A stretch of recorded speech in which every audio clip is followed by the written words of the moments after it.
Right guys, something a little bit different for you today. This is probably going to be a little bit longer sort of style of video, mainly sort of talking about release aids.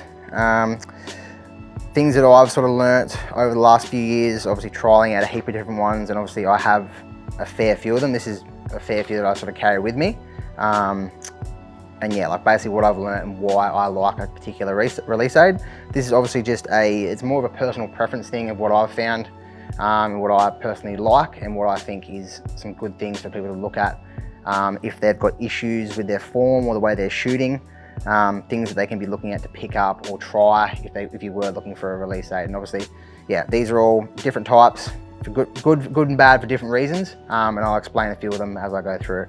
So mainly, obviously to start off with, you pretty much find everyone sort of starts off with an index release. This is probably the one that I started out with the most when I started to get real sort of serious into hunting. This is a True Ball Fang. They unfortunately don't make this release anymore. It's actually probably, but still, if I look back at it, it's probably not my most successful release, but also it doesn't give me the best sort of shots. But I obviously shot a lot of animals with this because this is all I knew back in the day. This is obviously just a real small hook style sort of index release there. I always say with indexes, when most people come in and ask about them, that a hook style is generally a little bit better, I've found, just because you can kind of clip it onto the D-loop without looking. You can use your thumb as like a reference point with your D-loop. Obviously you can hold your bow there, you can grab it, obviously whichever way you sort of grab with your hands. I generally would hook the index onto my middle finger there and would like use my thumb to sort of clamp it onto the D-loop. Like I said, you can wrap it around while still looking at the animal. You don't seem to lose those 1% things where, like, if you look down with the caliper style, you can it takes your focus off the animal for a split second, which it is only a split second, but in that time you could miss something that is very important to you in actually being successful on the animal that you're hunting. So that's why I like a hook style. And like I said, this one was my pretty much go-to, real lightweight, and yeah, it was just a really good release aid for what I was doing at the time. But obviously developed a lot of bad habits with that one, which I'll get into later. But if you're looking for something similar to sort of that, like where it is really lightweight and small, another one that's sort of come out lately that I've actually been enjoying and playing around with is the Stand Solex. The Stand Solex there, that is obviously another small sort of style index, not too heavy, but really lightweight on your wrist there, but very similar to that Fang, being a hook style. And this one actually has the click installed into that trigger there, so obviously will engage you to draw back, and when you want to engage a shot, you have to click to the thing and then pull back and the shot will break. So it does teach you some better habits, that one there. Another sort of style that I've gone to as well in the last little while is a Carter RX1. Again, very simple, it's just a hook style index release.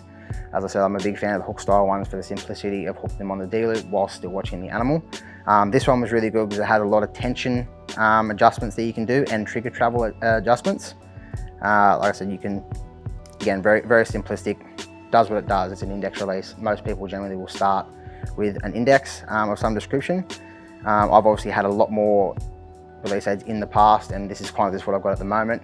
Could very well change next week, but yeah, this is just what I've got at the moment. Like, so that's what I sort of like to run as the indexes. Not that I use them a lot. As I said, I'm about to get into why and my preferred sort of style of release aid in a second. But these are three that I, yeah, tend to sort of like for different reasons. And yeah, so we'll move on to a different sort of style, another one that a lot of people tend to transition to, but I personally don't really like that much for my personal sort of style of hunting. A lot of people do like them, and that's all well and good, but I think there's a lot of issues with a thumb button. Everyone seems to love them, and they do, if they are used correctly, very accurate. But if you use them incorrectly, in my opinion, they are much worse than an index release that I've personally found for myself. Because a lot of people, obviously with an index, you get the habit of punching the trigger. So you get full draw and you won't even engage the trigger at all. So this is obviously coming from tension issues and how much pressure is on the trigger. If it's a very light hair trigger, that's when punching becomes a major problem. That's what I sort of got into back in the day. And that's why I developed a lot of bad issues. But I said, what I reckon an index is better is if you do punch the trigger and you go through and engage it, like you jam the trigger, it's still a sort of a backwards sort of motion. And it's probably, again, in my opinion, more forgiving than what a thumb release will be. So if you punch a thumb release, if it's not set up correctly and you just jam it, I found particularly for myself, I would jam the trigger, and that motion there would bring the trigger off my face, or the thumb off my face, and I would miss left and right and get bad arrow flight because I've dragged it off in that last moment. And yeah, it's just not very forgiving for what I sort of like. But then again, like I said, if you use it correctly, like have the correct tension on there, and engage the trigger and use it where you wrap your thumb around the trigger and just pull against the back wall and break the shot like that. Very, very accurate. But like I said, in those moments that we all know with hunting, there are pressure moments where a deer's coming in or a boar's walking in on you or something like that, and you want to get the trigger and you want to jam it. I've found, for me, the thumbs are probably the worst style release for myself personally. I don't know if you guys would have any kind of similarities to that or not in what I've just said, but like I said, some people love thumb releases and can be really accurate with them. I'm not one of those people. So that's the only thumb release I've got currently. And my main style of release aid that I'm about to get into now is a Hinge. I've switched to a Hinge in the last sort of last couple of years. So last few years, I've really noticed the benefit in a Hinge in getting some clean shot breaks and being a lot more effective with my hunting. And I've had a heap of Hinges in the last few years that I've tested and trialed. The first original one that I got with the store was a Scott Ascent. As you can see, this one's been customized a fair bit. It's lost, it was a 3-finger in a medium, now it's just a 2-finger.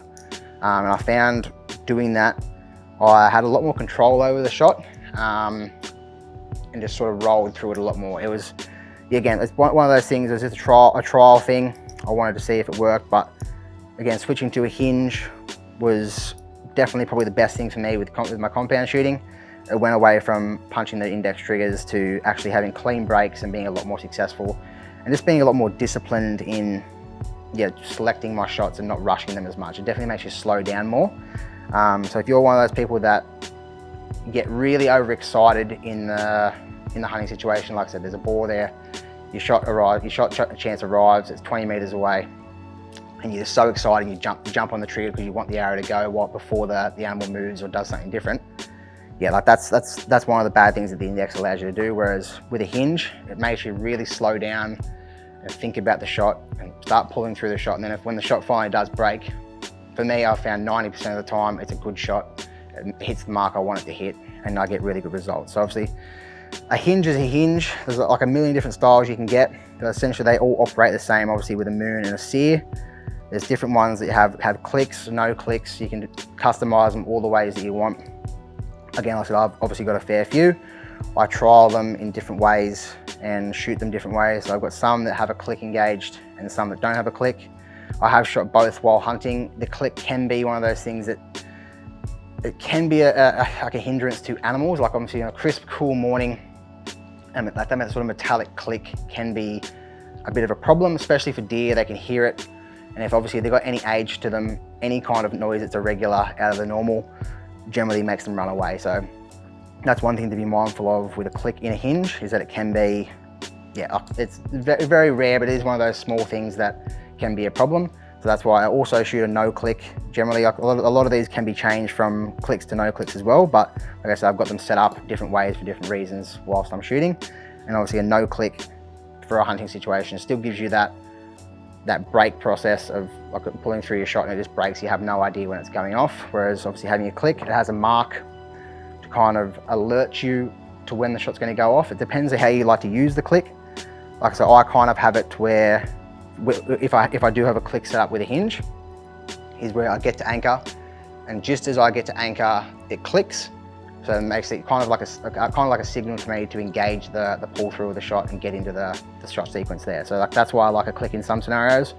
And then when I'm confident in the way that I'm shooting, I'll generally switch back to a no click and shoot that for hunting. Just because, like I said, that small click can be one of those things that can hinder a hunting situation. Another one that is sort of the same thing as like a Hinge style is this one. It's quite an old release. My dad actually got this one a long time ago, and I've just inherited it since. So this is a hex. So it's basically the back half of a Hinge on a strap there, and basically makes you, it's kind of like an index. You can use it a couple of different ways. If you want to use your back middle finger and ring finger, like if you're using a 4-finger release or a 3-finger, you can kind of use it any way you'd like. Some people like to put index and middle finger on it. and essentially just makes you sort of squeeze through the shot, and it has a long sort of bit of travel there, so you can keep squeezing and then the shot will eventually break. Again, it's just one of those things designed to make you focus on the shot and pulling through, or sort of squeezing through the shot and not just punching it. So I found that was a pretty good one as well. There are some that are similar to this now. I think there's one from Scott, I think it's called a Fusion. Very similar to this. You can actually customize it to be either a hinge, like a normal handheld style of one, or you can have it to where it's very similar to that, where it's just the 2 triggers. There's also Scott Verge as well.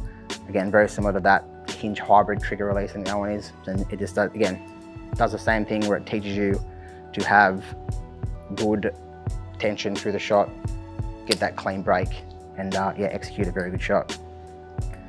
The latest addition to my little kit is a knock-on silverback. So this is obviously a resistance style, operates solely off resistance and back tension. There's no way you can sort of manipulate it to break any other way than just pulling through your shot against your back wall.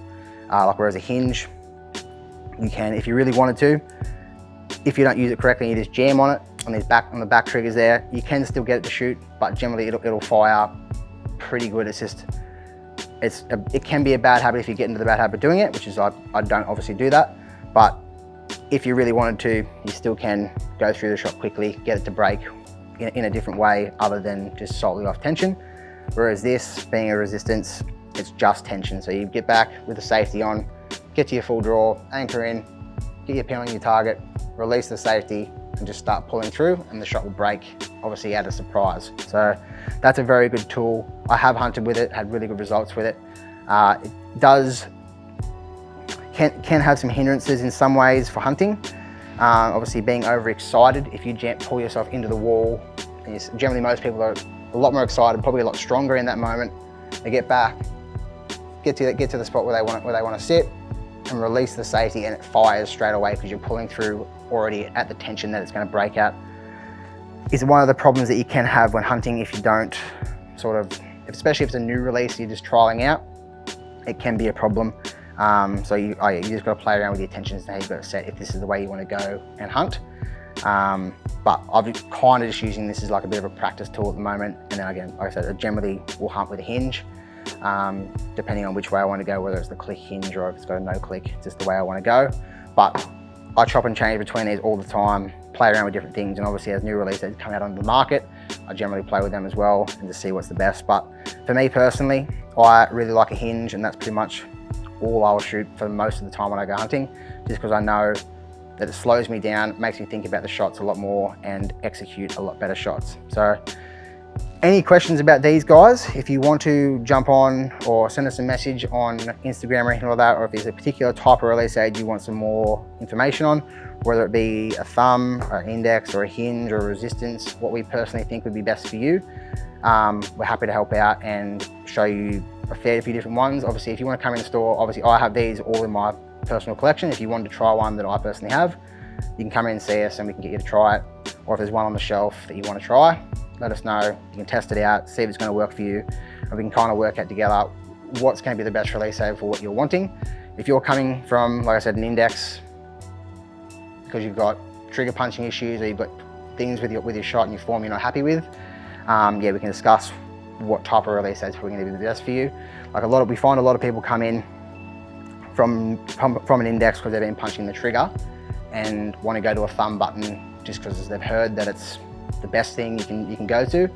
Like I said, probably not the best case in that scenario. Like for me, I would probably recommend someone towards a hinge, make them slow down, think about the shot more, pull through, all that sort of stuff. But like I said, there's different reasons why people don't want different release aids. If you want to come in, try something out or work out what's going to be the one for you, please do. But yeah, that's pretty much just a rundown of the release aids I use and why I use them and what I personally like and like to hunt with. So like I said, any questions, hit us up.